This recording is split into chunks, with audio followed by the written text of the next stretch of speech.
Our reporter's journey begins in Würzburg, in northern Bavaria. The city on the River Main was founded more than 1,300 years ago. A stylish way to see the sights is in a beautiful Mercedes from the 1950s, almost as old as the Romantic Road itself. The scenic route from Würzburg to Füssen was given that name exactly 60 years ago. The initial idea was to call this route Romantic Road for couples in love, but then the founding fathers decided that that was too long, plus this title wouldn't have fit on these brown signs anyway, and I can be in love anyway, for example, with this vintage car, and with it, my tour does have something of a journey through time. The route came to be known as the Romantic Road because of the beautiful countryside and quaint old towns along the way. Back in the 1950s, fewer people had cars, but they could make the journey by bus.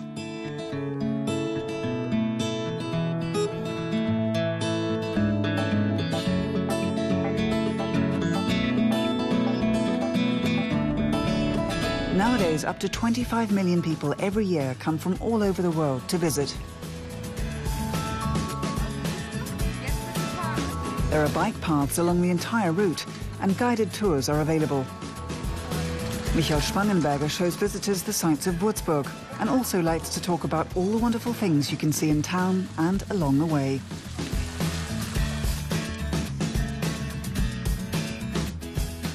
You can enjoy nature, smell the trees, especially at this time of year. It's just great to be close to nature and to soak up all the sights.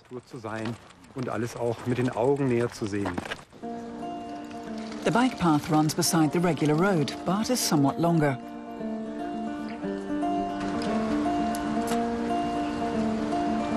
The palace, the Residenz, was the home of the powerful prince-bishops of Würzburg until the start of the 19th century.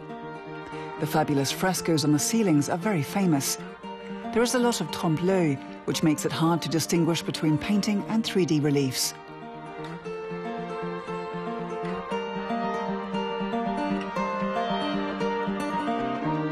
At one spot, a foot sticks out of the frame. The palace, with its splendid 18th century Baroque architecture, is now a designated UNESCO World Cultural Heritage Site. The Residenz itself has a lot to do with the idea behind the Romantic Road. It has to do with the great romantic concept of synesthesia, with overloading all the senses at the same time. That means getting all the artists from all the art forms together in one harmonious whole that's so overwhelming that it makes you ecstatic. In the cellar, you can try wines made by the Staatlicher Hofkeller.